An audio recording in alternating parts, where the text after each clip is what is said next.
The Story of the Sukus and the Tukus. There were once two neighboring islands far away in the oceans. One was called Aya and the other Baya. A certain people called the Sukus lived on the island of Aya. It was a fertile island with lush vegetation and tropical fruits. There were numerous waterfalls and rivers that provided the people with clean water and places for family retreats and recreation. The surrounding seas were unpolluted, with abundant fish and other seafood. The island also had gold, and the Sukus, particularly the womenfolk, loved gold. They used pieces of gold as money since everyone treasured gold. Their tribal leadership, led by a man named Saka, minted the gold coins. They lived a simple cooperative life, and there were no interest charges for lending and borrowings among themselves. Occasionally, some tidal waves and strong winds destroy some property, particularly homes, but the community would immediately help themselves to rebuild or repair the damaged property. Other than that, it was a peaceful community of people who went about their life gracefully. The island of Baya, on the other hand, was inhabited by a people called the Tukus. Their leader was an elderly man named Taka. The island of Baya was fertile too, and the Tukus were mostly farmers who worked rice fields or kept cows, sheep and poultry. Some of them were good at handiwork and produced a variety of household items. They too lived a very peaceful and cooperative life, mutually helping each other for survival. The Tukus were, however, not so sophisticated as the Sukus, in that they merely did barter trade. The Tukus realized that the Sukus were much wealthier, healthier, and had towns that were much more sophisticated than their own. They had always thought that the Sukus were more gifted and superior beings than themselves. Even though they barter-traded their goods occasionally with the Sukus, they never got the idea of money. However, their women folk too loved gold, particularly the gold jewelry that the Sukus made. One day, two smartly dressed men arrived in a ship on the shores of the island of Aya. Their names were Gago and Sago. The Sukus, being a very hospitable people, welcomed their new guests. Gago and Sago impressed the Sukus with the stories of their extensive traveling. They showed them some gold coins from other parts of the world and also some printed papers that were apparently used by some faraway people as money. The Sukus had never seen paper before. The paper money even had pictures of bananas on it, their favorite fruit. The two strangers also showed them a machine that prints such money. Wow! That got the Sukus' attention. They were awed because they had never seen anything like that before. The islanders loved Gago and Sago and invited both to live with them on the island. Gago and Sago convinced the people that an institution called a bank would benefit the people immensely. They explained that a bank would provide a place for keeping their gold money safe while uplifting their economic conditions by making the savings available to others for productive use, which otherwise would remain idle. The Sukus, being a people who loved to help others, thought that was a great idea. Gago and Sago then built a building structure with a vault in it and started operating the first bank on the island of Aya. The people thronged to deposit their gold coins with the bank. Depositors were given a piece of printed paper for every gold coin they deposited, with the assurance that they could redeem a gold coin for every paper they turned in.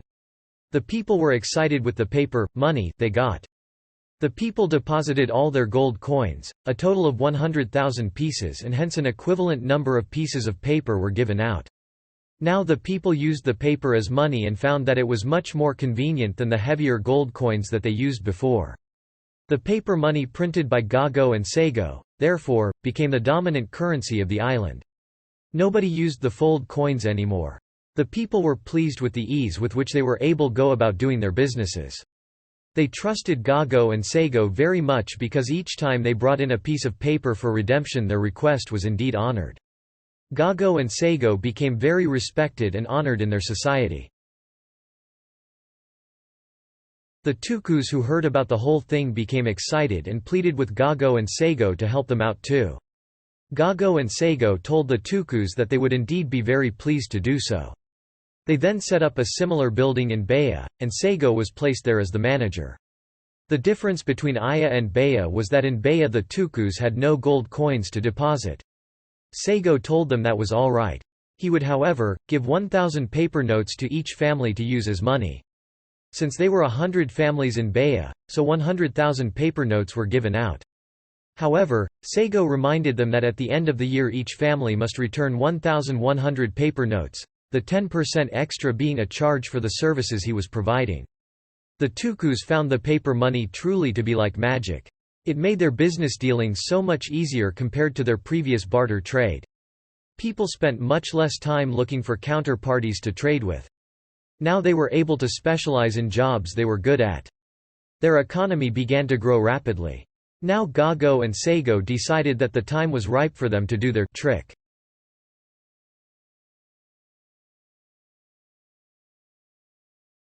Gago noticed that in Aya, on average only 10% of the gold deposits were redeemed by the Sukus at any particular time. The other 90% remained in the vaults. Noticing that their printed papers were circulating as money, Gago printed an extra 900,000 certificates to be circulated as money too. Gago had calculated that with the extra papers, a total of 1 million pieces of paper would be outstanding, and if the people came to redeem their normal 10%, then the 100,000 original deposit of gold coins would be readily available for redemption. Gago loaned out this extra 900,000 paper money to some needy Sukus at an interest charge of 15%. Due to inflation, the resulting prices of things were rising. This baffled them and no one could figure out why. Some of them who had borrowed money from Gago were not able to pay back their debt even though they worked very hard trying to earn that extra money. Business became increasingly competitive and the society became less compassionate and less caring towards others. This is because the total money needed to pay back the complete loan with the interest was not present in the economy, and this would eventually lead some people to default their loans and lose their assets.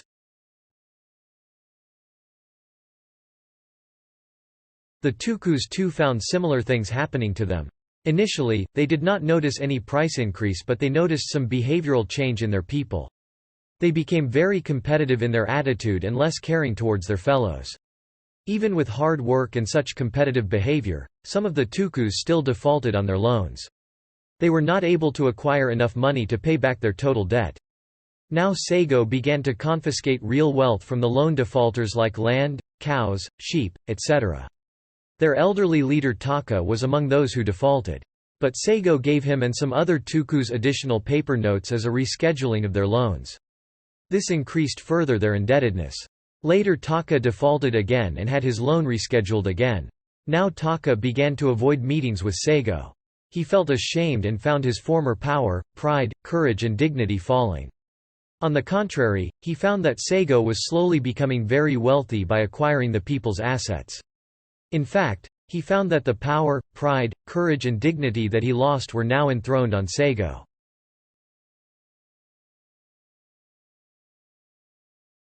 After a number of years, Gago and Sego, who once arrived on the shores of the island of Aya with only a printing machine, were now the owners of most of the land and property in both Aya and Baya. The people were reduced to mere workers, some of them now living in poverty. Many worked long hours just to make ends meet. They now had less time for family, friends or for religious activities.